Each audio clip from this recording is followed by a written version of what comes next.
Assalamualaikum warahmatullahi wabarakatuh. Perkenalkan, nama saya Jenita Melani dari Prodi Keperawatan tingkat 1B. Di sini saya akan menjelaskan tugas farmakologi, mencari contoh obat OTC, semi OTC, keras, psikotropika, dan narkotika, dan jelaskan indikasi, kontraindikasi, efek samping, dan dosis. Baiklah, yang pertama yaitu contoh obat OTC. Obat yang pertama, ibuprofen. Indikasi ibuprofen adalah untuk manajemen nyeri, demam, serta sebagai obat antiinflamasi untuk berbagai penyakit seperti reumatoid arthritis, osteoartritis, juvenile rheumatoid arthritis. Selain itu, ibuprofen dinilai memiliki efektivitas dalam penanganan patent ductus arteriosus atau PDA pada bayi prematur. Pada berbagai kasus nyeri pada trauma muskuloskeleta dan infeksi telinga, hidung, dan tenggorokan atau THT, ibuprofen dinilai memberikan efek analgesik yang baik, terutama bila dikombinasikan dengan paracetamol. Kontraindikasi ibuprofen jika terdapat riwayat reaksi hipersensitivitas terhadap obat ini atau obat antiinflamasi non-steroid lainnya. Peringatan pemberian untuk menghindari penggunaan obat ini pada pasien asma, infak miokard, atau orang dengan faktor risiko kejadian kardiovaskular. Kontraindikasi absolut pemberian ibuprofen yakni pada pasien dengan riwayat reaksi hipersensitivitas terhadap ibuprofen atau obat antiinflamasi non-steroid lainnya. Penggunaan ibuprofen untuk nyeri perioperatif coronary artery bypass graft atau CABG juga merupakan kontraindikasi absolut. Selain itu, kontraindikasi absolut juga berlaku pada bayi prematur dengan kondisi berikut. Yang pertama, infeksi yang belum ditangani, pendarahan intrakranial atau gastrointestinal. Yang ketiga itu trombositopenia atau defek koagulasi. Keempat, necrotizing enterocolitis. Kelima, gangguan ginjal yang signifikan. Terakhir yaitu penyakit jantung bawaan. Terdapat juga kontraindikasi relatif ibuprofen pada kondisi berikut. Itu kehamilan trimester akhir karena dapat menyebabkan penutupan prematur dari ductus arteriosus, gangguan ginjal, gangguan liver, gangguan perdarahan, asma, resiko tinggi penyakit kardiovaskular atau riwayat penyakit kardiovaskular seperti infak miokard atau gagal jantung. Efek samping. Pemakaian obat umumnya memiliki efek samping tertentu dan sesuai dengan masing-masing individu. Jika terjadi efek samping yang berlebihan dan berbahaya, harap konsultasikan kepada tenaga medis. Efek samping yang mungkin terjadi dalam penggunaan obat adalah pusing, sakit kepala, dispepsia, diare, mual muntah, nyeri abdomen, konstipasi, hematemesis, melena, pendarahan lambung, dan ruam. Dosis, tujuan mengobati demam, bentuk sediaan tablet atau kapsul atau suspensi. Dewasa, ibuprofen 200-400 mg setiap 4-6 jam sekali dengan dosis maksimal 1-1,2 atau obat bebas terbatas sampai 3,2 gram setiap hari. Durasi maksimum 3 hari.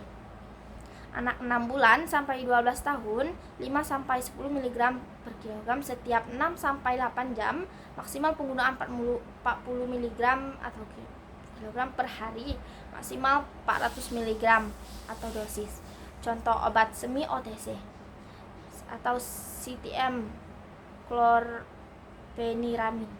Indikasi, CTM adalah obat yang digunakan untuk mengatasi gejala alergi atau rinitis alergi. Obat ini dapat meredakan mata merah dan berair, hidung meler, bersin, serta gatal di kulit, hidung, mata, dan tenggorokan akibat alergi. Kontraindikasi, obat CTM tidak dianjurkan untuk dikonsumsi bila Anda termasuk dalam beberapa kategori di bawah ini.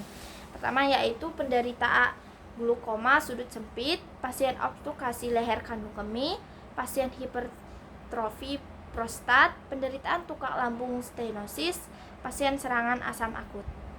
Efek samping dari obat CTM yaitu mengantuk, pusing, sembelit, gangguan kecemasan, mual, penglihatan kabur, gelisah, penurunan koordinasi, mulut kering, sulit buang air kecil, irritabilitas, masalah konsentrasi, peningkatan nafsu makan.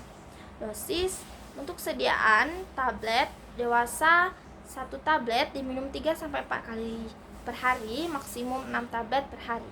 Anak 2-5 tahun 1 mg diminum 3-4 kali per hari, maksimum 1,5 tablet per hari.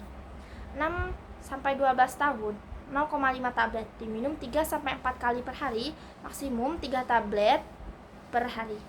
Yang ketiga yaitu contoh obat keras. Contoh obat keras yaitu alprazolam.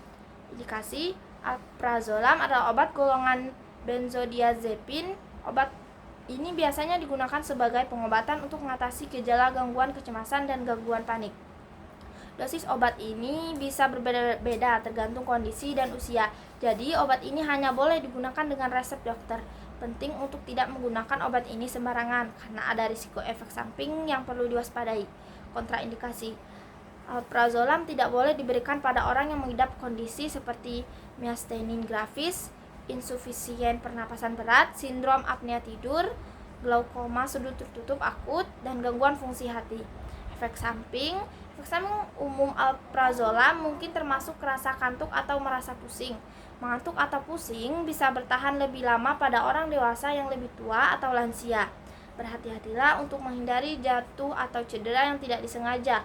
Alprazolam dapat memperlambat atau menghentikan pernapasan, terutama jika baru saja menggunakan obat opioid atau alkohol. Segera cari pertolongan medis darurat jika mengalami pernapasan lambat dengan jeda yang lama, bibir berwarna biru, atau jika kamu sulit untuk bangun.